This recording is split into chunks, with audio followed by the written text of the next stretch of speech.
siapa? Laura. Baik Kak, saya Siti Haja. Saya sekarang berumur 35 tahun. Saat ini saya ada staf pengajar di Universitas Papua di Manokwari.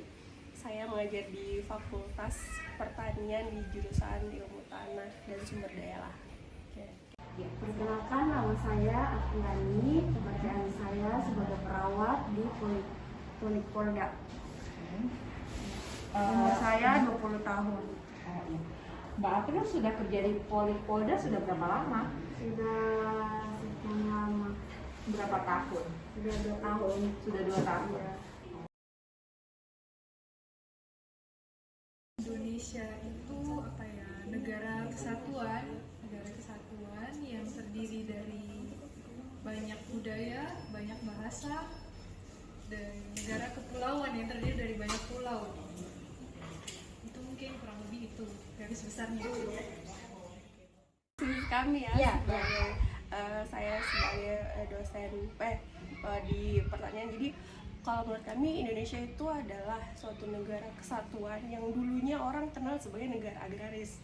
Jadi dia itu lebih banyak di bagian pertanian. Tapi untuk saat ini Indonesia tidak hanya pertanian saja, tapi banyak penduduknya sudah bekerja di berbagai lini.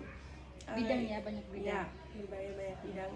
Negara kesatuan yang memang perlu dijaga karena banyak beribu pulau di Indonesia. Nah, dengan begitu banyak sekali budaya, suku, agama yang ada di Indonesia tersebut. Namun kita selalu mengenal bahwa Indonesia Bhinneka Tunggal Ika. Jadi walaupun berbeda-beda tapi tetap satu Indonesia. Dengan adanya perbedaan tersebut, yaitu Indonesia itu selalu dari kecil kita selalu menanamkan bahwa ada nilai-nilai toleransi, nilai seperti itu. Jadi ya itu, Indonesia adalah Bhinneka Tunggal Ika. Oke. Intinya itu ya, Bhinneka Tunggal Ika, walau berbeda-beda kita tetap satu. Oke.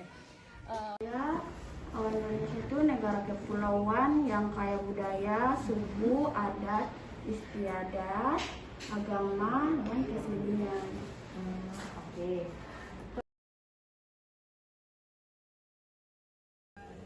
Cara saya menunjukkan kecintaan saya itu dengan ya, untuk saat ini belajar terus habis itu mungkin sejauh ini yang mungkin salah satunya itu dengan ini membeli produk-produk Indonesia, produk-produk dalam negeri, produksi lokal itu kan, yang mungkin masih bisa saya lakukan itu. Terus apa lagi ya?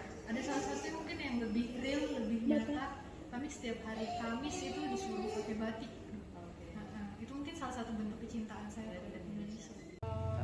Kami ya, karena saya sudah mengajar, jadi sebagai salah satu cara mencintai Indonesia bahwa saya akan berusaha untuk bertekad seperti mencerdaskan kehidupan bangsa.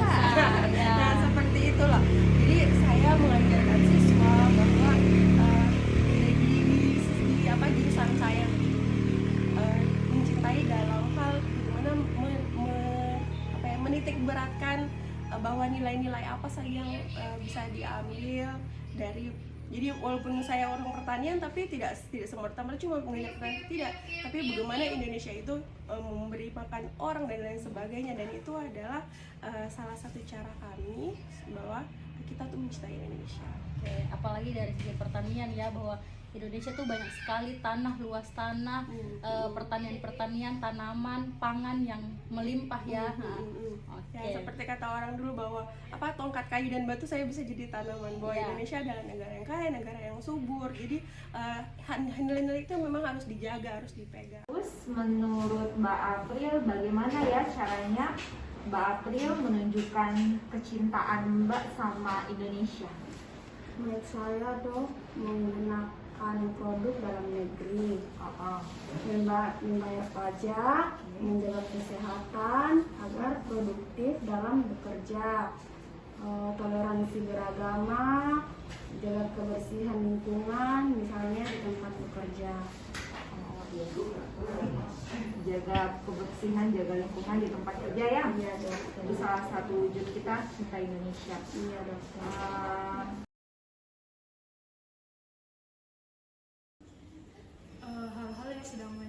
Indonesia mungkin saat ini secara tidak langsung, contohnya itu hoax ya dok ya.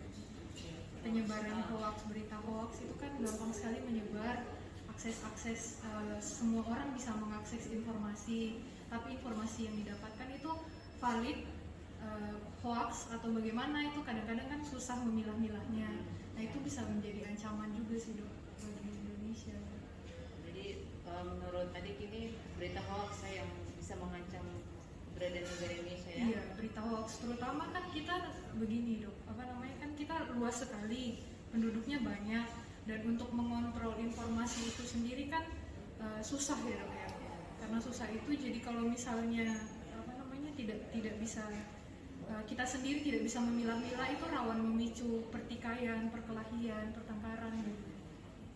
Karena saya berinteraksi dengan pemuda atau mahasiswa, jadi yang ancaman-ancaman yang biasanya yang ditemui adalah seperti pergaulan bebas, narkoba, dan itu membuat masa depan Indonesia juga terancam karena pemudanya itu sudah masuk dalam seperti itu. Dan kemudian juga kalau untuk yang lebih luas lagi seperti korupsi dan satu yang membuat kita terancam juga misalnya hoax, apalagi kan mahasiswa tuh apalagi sekarang ya Media dalam sosial ya. dalam media sosial, terus kan kita pembelajaran daring juga, jadi mereka tuh akses dunia maya tuh tinggi sekali. Nah kalau seandainya ada satu berita hoax dan itu disebarkan kemana-mana, itu akan menjadi suatu kericuan, dan itu sudah pernah terjadi dengan adanya satu berita hoax tentang SARA. Itu meledak sekali seperti itu. Oh iya, terus sekarang saya mau tanya, Mbak April tahu tidak hal-hal apa saja ya yang saat ini sedang mengancam Indonesia? Satu aja yang menurut Mbak saat ini paling mengancam Indonesia. Menurut saya hal yang setelah COVID saat ini, virus hepatitis misterius yang menyerang ke anak-anak. Iya, pada anak-anak. Sekarang COVID-nya sudah selesai, adanya virus misterius hepatitis itu ya. Ancaman tersebut, bagaimana caranya menyikapi supaya hoax itu mungkin tidak semakin meluas atau tidak semakin istilahnya meracuni atau menghambat untuk generasi-generasi seterusnya. Kalau misalnya untuk apa yang bisa saya lakukan sekarang sih, untuk pertama dari diri saya, kalau misalnya ada informasi yang saya dapatkan, ya biasanya saya coba cari lagi, benar nggak, saya ulangi lagi gitu kan pencariannya, betul apa tidak ini, atau semisal saya bertanya ke orang yang lebih paham, gitu kan, ke orang yang lebih paham betul atau tidak ini. Terus kalau misalnya dan juga sebisa mungkin saya mencari informasi itu ke media yang menurut saya kredibel gitu, maksudnya media yang pasti dan terpercaya. Kalau untuk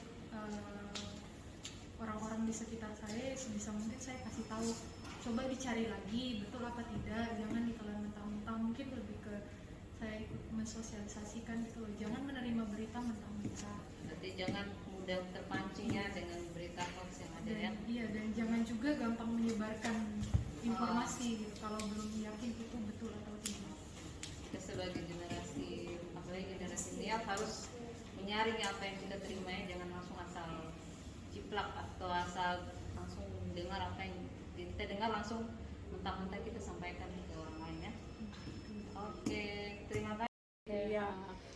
Terus kira-kira bagaimana sikap Ibu menanggapi ancaman-ancaman seperti ini?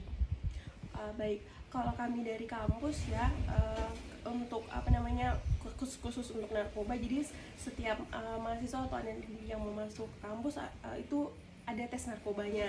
Nah, terus kalau kayak mereka mau ujian kompre, itu juga harus melampirkan tes narkoba. Oh, ada tes kesehatan juga ya? ya? Tes narkoba. Jadi kerjasama dengan BNN. Ya. Jadi kalau mereka mau ujian itu ada seperti itu. Tapi kalau untuk yang lainnya, biasanya kita sebagai tenaga pengajar tidak hanya mengajar, tapi kita juga mendidik mahasiswa. Iya. Jadi kalau seandainya kita sambil mengajar, kita memberikan bahwa nilai-nilai bahwa kalian ini adalah mahasiswa, nanti keluar keluar ke dunia kerja apa segala. Jadi hal-hal seperti itu, kembali lagi ke Indonesia adalah Bhinneka Tunggal Ika. Jadi harus mau melakukan sesuatu tuh harus berpikir dulu sebelum bertindak, harus berpikir dulu sebelum mengucapkan sesuatu seperti yang berita hoax dan seperti itu. Jadi paling tidak apa yang mereka lakukan sebagai orang-orang yang istilahnya pemuda-pemuda yang berilmu harus berpikir dulu sebelum melakukan apapun itu. Baik, terima kasih banyak Bu. Ini sudah sangat luas sekali pembahasannya. Terus saya harap Ibu bisa dapat mencerdaskan bangsa, generasi yang mantap lagi untuk itu. Menurut Mbak April, menyikapi ancaman tersebut tentang virus hepatitis misterius ini? Saya mencari informasi di sosial media dan di televisi agar saya tahu apa itu hepatitis yang misterius saat ini, dan saya juga melihatnya agar saya tahu cara pencegahannya itu seperti apa. Tapi sejauh ini belum ada ya kasusnya di Indonesia. Waktu itu sempat diperkirakan ada di Jakarta, tapi puji Tuhan di Papua ini, di Jayapura belum ada ya. Semoga saja tidak ya Mbak. Ya, jadi memang gunanya media sosial dan televisi kita bisa dapat banyak informasi tentang apapun, apalagi yang kayak begini, penyakit baru yang kita nggak tahu. Oke, ada lagi mungkin yang Mbak April mau tambahkan? Sudah cukup dok. Terima kasih buat waktunya Mbak. Iya, Selamat siang.